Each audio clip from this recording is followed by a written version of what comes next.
Welcome back, everyone. Oz here, and today I've got some r/entitled parents for you all. It's been like 5 years since I've directly covered this subreddit. I stopped covering it because it felt like almost every other story was fake, and I felt like I'd give this one a shot. Let me know what you all think of the validity of each story involved. This one's posted by COVID Sentence. You owe your parents a relationship. Yeah, what kind of relationship? Brother and I are in our 30s, parents are in their 60s. A lot of people have told me that, barring cases of serious abuse, you owe your parents a relationship, and that I should just talk to them about it. So I asked my parents what kind of relationship they want me to have with them, but they scoffed at my question. I asked again a few months later, but they rolled their eyes at me. I've asked my parents many times to stop scoffing at me, rolling their eyes at me and dismissing me, but I end up causing a fight. When I try to talk to my parents, they usually react with haughty dismissal, ridicule, or interruption. It's uncommon for me to be able to speak a full sentence that they actually listen to and understand. As a small child, I caused a lot of fights with my parents by talking to them unnecessarily. By about 10 years old, I learned to minimize unnecessary communication. These days, my relationship with my parents consists of them talking at me while I sit there passively. Before going to therapy, I thought most parent-child relationships were like ours, but my therapist said that most parents take an interest in their children's lives. I was pretty shocked because my parents rarely ask me anything about my life or myself, and if they do, they interrupt me almost as soon as I start answering. My therapist also said that most parents are nice to their children. My parents always said that they were nasty to me because they loved me. Growing up, my friends would sometimes ask me, "Why are your parents so mean?" And I would say, "It's because they love me," implying that my friends' kind parents didn't love them. I was completely brainwashed by my parents. But all of this explains why I never felt bonded to my parents growing up. As awful as it sounds, I didn't love them. I learned pretty early on that I had to simulate love with on-demand hugs, on-demand smiles, obedience, silence, and ideological compliance. Fake it till you make it, right? But I never made it to the point of developing actual love for my parents. I cannot believe I'm about to say this, but I think you should go no contact. If you're self-sufficient, don't have an already pre-established relationship, have no good moments with your parents, there is nothing there to salvage. If your parents want a relationship, make them earn it. Stop answering their calls, stop answering their texts. Just don't engage the conversation. Make them want to actually have you around and actually engage with you on a personal level. And if they can't do that, if they have no interest in being in your life beyond just having the label of parental unit, then they're not really parents. They're just the people who raised you. I always hate giving no contact as a recommendation because it's an extreme jump and should be left for extreme circumstances. And while I wouldn't consider this to be an extreme circumstance, you're self-sufficient. You don't rely on this relationship, so go for it. Try it out. See what happens. You'll find out real quick if they actually love you as parents or not. Scaredy Cat 1122. Oh hey, it's almost my birthday, November 22nd, haha. My mother has been shaming me since I got married and now is trying to marry out my minor daughters. I can't believe I ever had to make a post about my mother, but here we are. I'm 45 female, mother, 71 female, have a difficult relationship. My mother was an old-school traditional wife. She was a homemaker, never did any work outside the house, had far more kids than what I think is healthy. 7 girls and 6 boys. She's originally from Guatemala and came to the US when she was 14. She married my father here, had her family here, and tried to make sure myself and my siblings had old-school values, something she really failed at. Most of my siblings are as far from my mother as humanly possible. 2 of them sadly passed away. I'm the only one that stayed near to take care of my parents, and since Dad died, I've taken my mother's bills so she can live easy. She's always been a dramatic headache, especially when it came to my marriage. She babied my husband, always took his side. I only wanted 1 kid, but my husband wanted as many as biologically possible. He had told me he also only wanted 1 when we talked about marriage. My mother helped to mess with my birth control so I got pregnant with my youngest. Oh my god. I don't regret my youngest daughter, but after she was born, I secretly had my tubes tied. My mother always berated me for being faulty, since I only had 2 children. That's not counting how she berated me for marrying old. I married at 22. She married at 16. My husband was 49 when he died in a car crash recently. We shared 2 daughters, 14 and 16. He was also having an affair with a girl since 2020. The girl was 24 when she died. Together, they had twin boys early this year who thankfully survived the crash. My daughters found the affair first, when their father took them to the hospital to meet the babies and told the girls to keep it a secret from me. They didn't, and my husband became abusive towards them and myself. We were in the divorce process when he died. When my husband's affair came out, my mother blamed me. She said it was because I was a working woman that didn't please her husband, that I didn't give him enough children, that I wasn't pretty anymore. I'm not going to say I'm super attractive, but I think I look good for my age. I've kept my weight well enough, and I look relatively young for my actual age. But no, according to my dear mother, I wasn't good enough for my husband, who needed a girl closer in age to our daughters than to him. She was also on the group of people angry at me when I refused to adopt my husband's affair children. Jesus Christ. Her newest crazy is that she's trying to find husbands for my daughters, mainly focused on my eldest. This crazy plan started this week when my eldest came out to us. I had no idea, and I'm happy she felt comfortable enough in this massive mess we're in to still tell me and her sister. My daughter also decided to tell my mother about it. My mother just ended the call, then called me to scream about how confused and sick my daughter is. She's linked me conversion camps, psychologists that claim homosexuality is a sickness, wackos in my opinion, political articles, etc. She even wanted to see about doing an exorcism. I told her to stop or she would be in no contact with my in-laws. She stopped for literally 24 hours. Next thing I get is a Facebook message from a man in his mid-20s asking if it was true that I was looking to marry out my 16-year-old daughter. I told him he was sick and blocked him. I got 6 more throughout the night. Then my mother called saying she found husband prospects for my girls, my high school-aged girls. Angry has been an understatement. She even gave some of these men my daughter's cell phone numbers. We're all getting new phone numbers tomorrow, and I had the girls put their social medias into private. I don't know what part of the brain is broken in my mother's brain. I had the girls block their grandmother and everything, and I'm stopping payments to anything that my mother needs. I know I need to call the cops. I just never thought I would need to call the cops on my own mother. It's been only 2 weeks since I had to cut out my in-laws. I'm just exhausted.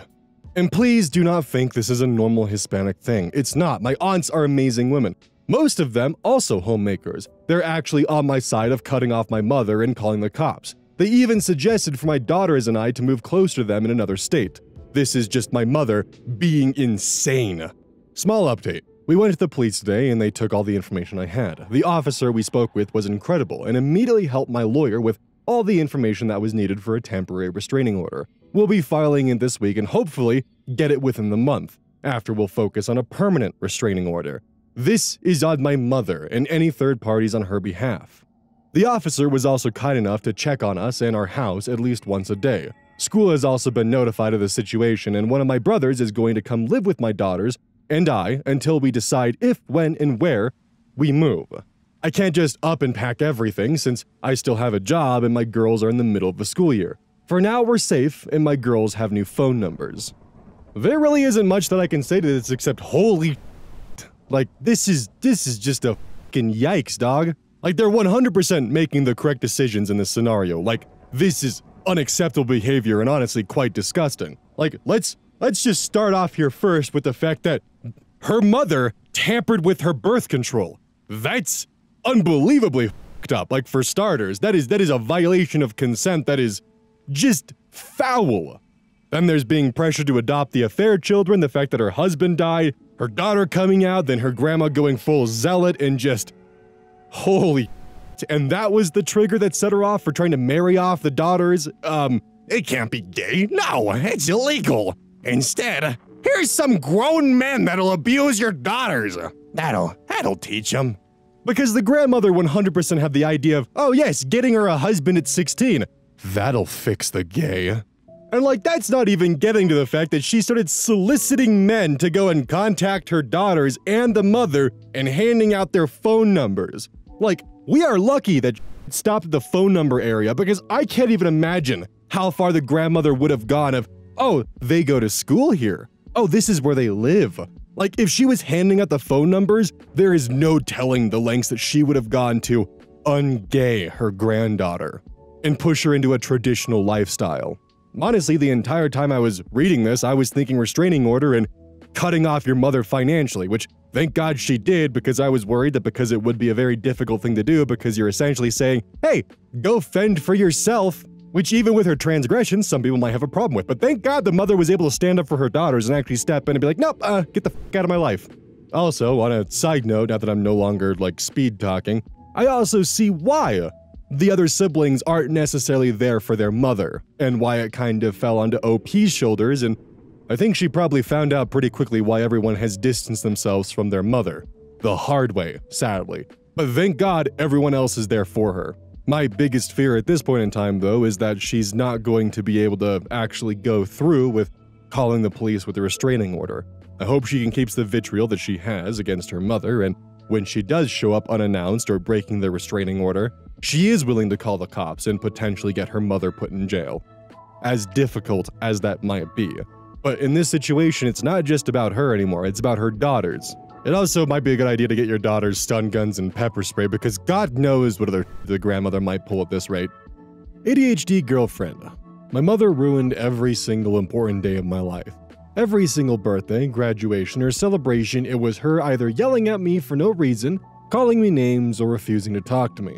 When I was in middle school, I remember telling her she will not be there if I ever get married or have kids, and I don't ever want her to meet my future spouse or her future grandchildren. Growing up, though, I kind of made peace with her and changed my mind. Now I remember why I said that in the first place. On my graduation day, I woke up to her yelling at me, telling me I'm a selfish narcissist. Everyone hates me, my boyfriend actually doesn't care about me, and yet she did so much for me. I don't even feel sorry for hating her anymore. She clearly never loved me. All she does is project all her flaws on me, and I can't wait to cut her off the moment I have the chance. I think OP and anyone else who feels like they're in a similar situation should take a look at r/raised by narcissist. It's a good way to find a sense of community and understand that you're not only not alone, but help prevent yourself from becoming your parents in the future, because unfortunately it's a common pipeline. Something sins of the father, yada yada yada. In circumstances like this, though, it's definitely good to keep in mind that your parents' words don't define you. Your actions do. And once you're able to get out from underneath her thumb, do it. In a circumstance like this, there will be no reconciling with your mother, because she's always going to believe that she's in the right, and no matter what you do, say, or feel, she's always going to try to pin the blame onto you. Just be prepared for the unfortunate fact that anyone and everyone who gets close to your mother is going to hear nasty stories about you, and it's going to take them a while to find out the fact that she is the source of those nasty stories, and a lot of it's just projection. No Departure 102. Entitled Mom Hits My Car, doesn't exchange information, then runs away. So I, male 22, was driving last week to go pick up my younger sister from school. I recently just got a car as a graduation gift, and I pride myself on taking good care of it. So back to the story. I was at an intersection and my light just turned green. I moved, and out of nowhere, a car to my right completely ignores the red light she has and strikes my passenger side.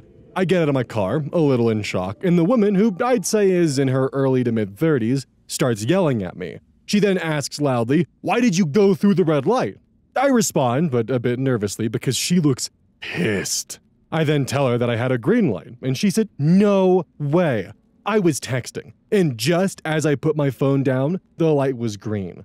I'm trying to explain how I had the green light, and then I processed what she just said. Her two kids are yelling at me too, saying that their mom was always right. One of them, a son who I think was probably 12 or 13, got out of the car. He said I was at fault and that his mom did nothing wrong. I'm going to assume he was also on his phone since, again, I had a green, she had a red. Her daughter also shouted that I was in the wrong. I asked for her insurance information because I was trying to calm down the situation as fast as possible. She then went back to her car, as did her son, and then they just sped off. I realized then she has no plates, so I'm not sure what I'm going to do. I called the cops in a tow truck, and people who stayed behind to check on me validated my story to the cops. My parents are also going to kill me since they paid a lot of money for that car. I have a job too, but it doesn't pay a ton hourly. So I don't know if I'm going to be able to afford some of the repairs, but it thankfully wasn't totaled. I don't want to be constantly borrowing one of my parents' cars. But I'm really pissed that she has the audacity to A, text while driving, B, proceed to attempt to gaslight me, and C, run off without exchanging insurance information. Although it's probably unlikely she had any, seeing as she didn't have plates. Eventually this will catch up with her, but it's a fucking shame that you're stuck with this on your own. Cross your fingers that it's just cosmetic damage, and hopefully you have a good insurance policy that'll be able to cover the paint stuff, because for me, I personally lose my fucking mind over the smallest little surface level scratch. So I definitely understand the pain of what you're going through right now. Especially when someone causes damage, you get yelled at an intersection and they get away with it, and now you're stuck footing the bill. Not to mention the unfortunate part that those little ghouls and goblins are released in our public school system. Oh, so I'm very curious as to what kind of car it is, because for me, I'm a car person, I like knowing about cars, I like knowing what people drive if they're also a car person. My soul weeps for a kindred spirit, I'm sorry you're going through that right now. Just a single thought, no parking areas should be allowed for parents. I was listening to the radio the other day, and the topic that came up was that parents were getting ticketed for parking in areas that had no parking signs, or residential/private parking, areas that were close to a school. The discussion was that parents should be allowed to park there regardless of the sign if they were dropping off or picking up their kids, as everyone should understand how hard it is. Which sounds absolutely wild that parents think they should be exempt to follow the parking/street rules. Two of the radio hosts agreed along the lines that everyone should be understanding about picking up kids, etc., and that they won't be parked there the whole day, but thankfully, one host disagreed. She mentioned that those parking areas are reserved for a reason and that parents are never quick to pick up their kids. Coming early to nab a spot/calling or responding to text after the kids are in the car/kids are always slow and takes time to buckle them in, etc. I can't believe that people would be so ignorant to think that even parking rules are exempt to them just because they have kids. Parking is the banes of everyone's existence. Just suck it up and follow the rules. See, when I was a kid, my mom just did the grab-and-go tactic where she would pull up, slow down a little bit, and I would hop in the truck and she would just peel out pretty much, and that was how we did it. It worked, because parking was always a bit. But if you're there long enough to get a ticket, then, that's on you. Not to mention there's no way of knowing which cars are actually exempt from this no parking rule.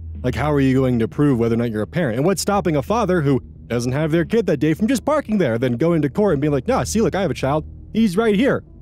See, there's so many stipulations and exemptions that would have to be thought of, and plus it's a slippery slope, because then what's stopping someone from parking in front of a fire hydrant and then being like, well, I'm a parent, so I can do that. Let alone the fact that there's a private resident parking dispute already in here where someone's parking in someone's house or in their parking spot for an apartment and then arguing that they should be able to because they're a parent.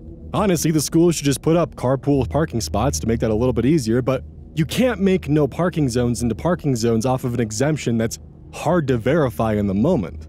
I mean, when you really begin to chew in the logistics of it, then it's like, okay, so this area here, if you're a parent, you're allowed to park. Well, there's a sign in place, and maybe it's a residential parking or a no parking zone, because we can't turn fire lanes into parking zones. That's extremely dangerous. We can't turn someone's private property into a parking zone because, well, that's just not fair to the resident owner. So then it kind of turns into this weird thing where we're already back to where we started with no parking signs being there for a reason. So, there are so many ways around this. If there's a gas station right next to the school, because sometimes gas stations will pop up next to schools because they know they can corner the market, that's a good place for your child to meet you at, and you can just park at the gas station. Or down the street a little bit if it's at a residential area. There are a lot of ways to work around it that doesn't involve you picking up your child at the school directly. I would know because that was the methodology that my parents used to do. Well, parent, because I was in walking distance from my dad's house, but my mom had to drive. Long story short, instead of complaining the system doesn't conform to you, find ways to work around the system. Stop complaining and hoping someone else will fix your problem for you. Find ways to fix it yourself. And then with those solutions, fine-tune them so it's an efficiently oiled machine. So you can get in and out of the parking lot in a couple minutes so your son can get home and play Alien vs. Predator on the PS3. Level Kaleidoscope 32. Bring your kid into a bar? I'm not responsible for what she hears or sees. So, I'm a writer, and as much as I love working at home, sometimes I get cabin fever. Yep, I'm that person who parks at a table in Panera or a coffee shop with either a notebook or a laptop and writes my novel. Relevant to the story, I also enjoy sitting in the bar areas of some family restaurants. It's just the right level of noise and the food is usually good. Now, I should also note that if I'm sitting in a restaurant, I'll try to moderate my conversations a little, especially if there are kids nearby. Less cursing, less vulgar subject matter, etc. But if I'm in a bar, I don't give a It's a bar. It's for grown-ups. And so are the conversations. If you bring your kids into a bar, you know what you're getting into. Sorry, but not sorry. With that in mind, on this particular occasion, I was writing at a booth in the bar at Chili's, with headphones on, and a mom comes in with her kids. There was at least one toddler, and if I remember correctly, a non-ambulatory infant. It's been about 15 years, so anyone besides mom and the oldest kid didn't really register. The oldest kid was a girl who was probably 8 or 9. She was sitting in the bench that was backed up against me. Fine. I don't like that they let kids into the bar, but whatever. I just turned up my music a little. The girl was apparently not one to sit still in a restaurant. I was annoyed by the constant percussion against the bench, but whatever. I was just waiting for the sun to go down a little so I could switch to the other side of my own booth. It would have been shining right into my eyeballs. Fine, whatever. Well, then she starts leaning way over the back of the bench, clearly looking over my shoulder. I gave her a look. Then I gave her mom a look. The mom gave me a look that clearly said, "Don't you dare say anything to my kid." Fine, whatever. I kept writing. Kid kept leaning over the back of the bench. At this point, it's important to point out, when I say I'm a writer, I mean I'm a writer of spicy romances. You can probably see where this is going. I also have terrible handwriting. It's like Mayan hieroglyphics. So I'm generally not worried about people actually reading over my shoulder, which is why I made no effort to cover up what I was writing. That day, however, I was so focused on what I was working on and how annoyed I was at the little interloper, I forgot about the stack of notes I had next to me. The stack of typed notes. And finally, it happened. Over the noise of the bar, over the music in my headphones, I heard her ask loud enough for the whole bar to hear, "Mommy, what's an orgasm?" And for some reason they left after that. Honestly, one of my biggest complaints here is, well, not just the fact that you're a writer writing an entitled parent story, so of course there is the chance that this is a creative writing project, but it's more of the fact that you're actively using the word orgasm when writing a spicy novel. You're a writer. And as an ex-AO3 writer myself, you should know better. It's one of the most boring ways to describe it. Now, unless, of course, you've exhausted all your options, but, like, come on. There are so many ways to, like, write it out. Give it a couple paragraphs. Let it build up. Don't just leave it with one word and walk away with it. Come on. Give your readers something to chew on.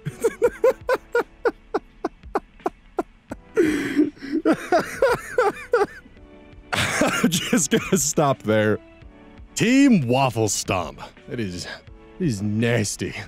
My grandma keeps coming over and gardening in my yard, including making changes to my late husband's memorial spot. I'm so frustrated and I don't know if saying anything to her was the right move, honestly. To preface, I have a lot of privilege specifically due to my grandparents, who are fairly wealthy. They've bailed me out financially many times, helped with groceries, and most notably, gave me a place to live cheaply. They owned my old childhood home, and when the old tenant moved out, they offered it to me. At first, they said they were giving it to me in full with a $1 sale to make it official. My husband and I did not renew our lease for this, so we could move.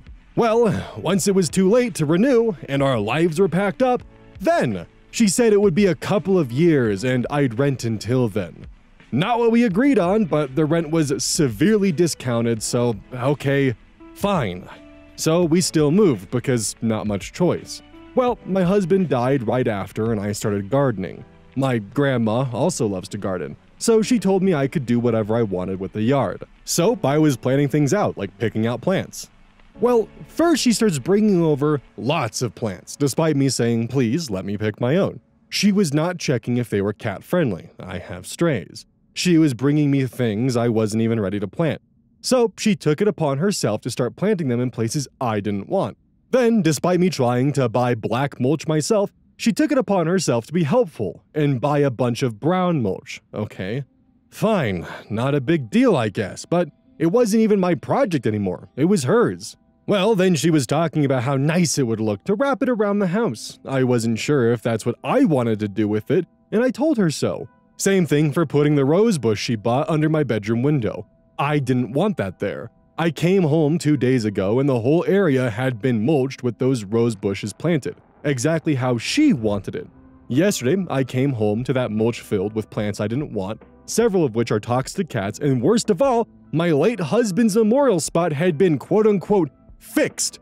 It was a rose bush with black mulch all around it that had his ashes sprinkled over it. It was meant to stay black. I didn't care if it blended with the rest. I had my own ideas for which plants to put next to it. Now, all that black mulch is covered so it blends with the rest. Plants have been added around it, one of which is a flower I know he'd hate. I've been so polite about asking her to stop, but this was too much.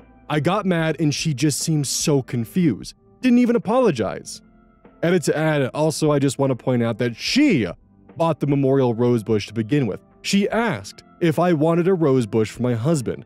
I told her I didn't because I was in no shape to take care of a plant, which apparently wasn't true since I actually enjoyed it a lot, but that's not the point. So I wake up one morning with a rose bush on my porch that I now have to dig a hole for and plant because otherwise it was gonna die, and I don't know, there was some grief brain involved in making it feel like it couldn't die. So I didn't even plan to put a garden memorial spot. She literally pushed for it. This one is definitely all around complicated, because for one, yeah, your grandma has definitely a history of stiffing you, especially with the $1 purchase price and having you rent a little bit longer. There's also the heartbreak of her digging up your husband's memorial spot, which she knew was a memorial spot. But I don't think this is the traditional entitlement where she believes that she deserves to be working on the garden or is doing this out of some kind of like ego drive or something along those lines. I think your grandmother just genuinely has the best interest in mind for you, but is kind of socially inept and doesn't understand that you don't want that, even with saying no. And it's complicated because you're 100% in the right to be upset about this, like without a doubt. But I don't think your grandmother's being malicious about it in the slightest. And that, of course, is assuming that your grandmother has the best intentions, which may not be the case, honestly. Because of course, I'm looking at this from my lens, where I have a grandmother who's extremely sweet and I could see her doing this even when it's not wanted.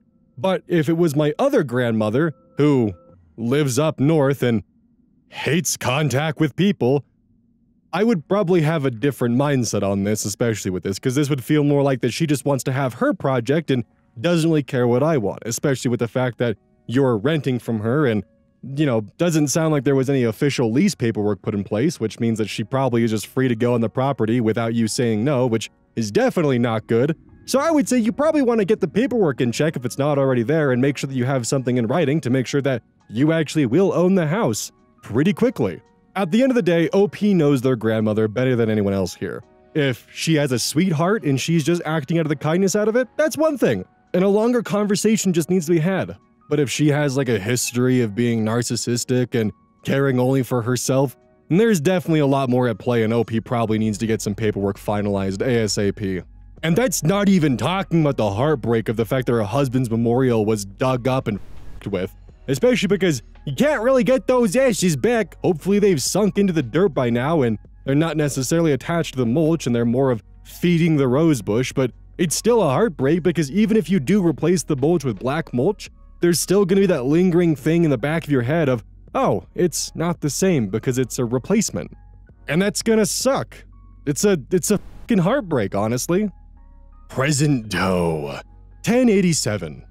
On the verge of quitting my live-in nanny job. I, female 21, recently got a job as a live-in nanny and already am regretting it. First off, I'm paid weekly, and I'm supposed to have a set amount of hours, but for the time that I've worked here, it has always been more. The dad is always out of town for work, and the mom will invite me to do activities with the kids as like a family time, but then it will basically be me babysitting them. Also not counted in my hours is me doing a deep clean of the whole house once a week, going through the entire house and taking the trash out, cleaning up daily after the kids and parents, washing and folding laundry, including the bed laundry, for the entire house, emptying and filling up dishwasher daily, and grocery shopping once a week. Speaking of grocery shopping, I send a list of each meal I'm making for the kids to them and tell them I use the leftovers from dinner for school the next day. And multiple times, they have used the ingredients for themselves or eaten the leftovers before I have time to make or pack up the food for the kids. They also will regularly go out for drinks and do stuff after the kids are asleep, hours after I'm off, and bring me the baby monitor until they're back. Although they do say if I text them to come back, they will. This takes an extra at least 6 hours that I don't get paid for. The mom also asks me to do extra tasks for no extra pay. For example, she asked me to go through 4 huge containers of kids' clothes that her friend gave her and organize it and then put it away, along with going through their closet and cleaning out summer things. Today, she asked me how does my day look. I assumed she was just chatting with me. But she then asked me to pick up the kids when I was supposed to work a couple of hours in the morning, which takes 2 hours together, from school because, and I quote, "it takes a long time and she doesn't feel like it." A big reason I wanted this job is because they had an Airbnb that I was going to manage for an extra amount of money, but they just told me they're selling it, which they said they've been thinking about for a couple months, which is before I was hired, but told me during the interview that was a big part of the job. I'm very interested in hospitality and stuff like that, so I thought this would have been a great opportunity, along with the extra money, of course, as I'm saving. I know this is kind of my fault and I should stick up for myself, but I'm so scared if I do, they might retaliate or kick me out and my closest family is a few hours away. This one is complicated because I certainly understand the fear aspect about it. What I would say is weigh your options and think of, well, what's the worst thing that can happen and can I handle that? If the worst thing that can happen is they kick you out and you can handle it, it might be difficult, but you can handle it. And that's something to keep in the back of your mind, because either way, it's either they kick you out or you leave on your own. The only difference being is one of them is going to have to be a very abrupt and rapid change of life, while the other one you get to prepare for. If you think you can handle possibly being kicked out, then my recommendation would be is sit down and have a conversation, be like, hey, I'm working these hours for you guys for free. So either we need to have some kind of agreement where I get paid for these hours, or at least paid at a rate for these hours, or something along those lines. Because if they can already hire a 21-year-old as a live-in nanny, they can probably spare a little bit extra for the extra hours you're working. What I would also state is that if they're going to continue eating the leftovers, which you have plans for, I might outline the fact that they are eating food that is supposed to be for the kids' lunches and begin creating an excess grocery list that has that kind of stuff in mind, specifically more ingredients to make sure that you can cook larger dinners to have more leftovers, or making sure that you're essentially making and packing lunches in the mornings when you have the time to. Especially if they're willing to actually pay you for the extra hours you're working, well, there you go. As long as you can prepare yourself for the reasonable worst case scenario, then you should be okay. Something to also keep in mind is they're not going to want to lose their nanny, because that means they can no longer go out at night and have fun with friends. That means they no longer have the convenience and ease of having someone pick up after themselves. Trust me, they're going to realize that really quick. And I'm willing to bet they're going to be more than happy to pull a couple strings to make sure they can still have their social lives and get away with what they want to do if it means that they can keep you around. There's a chance that they think they can get away with just simply dropping more on your shoulders, knowing that you'll just simply do it and don't really think twice about it. And maybe if you light a fire under them, they will think twice about it. Or they'll need to hire a new nanny. Then rinse and repeat. They'll be in the same process. That's also something you can bring up is you'll have to hire a new nanny and you'll have this conversation again and again and again. Hell, they've probably already had this conversation if you're not the first nanny. On a personal note though, this is some pretty gross and entitled behavior of just having a lot of money. I do wonder how involved the parents actually are in these kids' lives, because I would guess, probably zilch. Hey, welcome to the outro. Don't forget this whole thing is basically brought to you by GamerSupps. If you like caffeine, then I can't recommend GamerSupps enough. Use code Oz at checkout to support the channel. And I do actually use this product. It's replaced all other sources of caffeine for me because I feel good. It doesn't have any of that extra stuff that a pre-workout blend might have. It's with a couple of the extra things to make it so you don't crash as hard. It's good. I like it. Personally, if you really want a good flavor, try the Soda Pressing Pear or even the Dragon Fruit Punch. Those two are my personal favorites right now.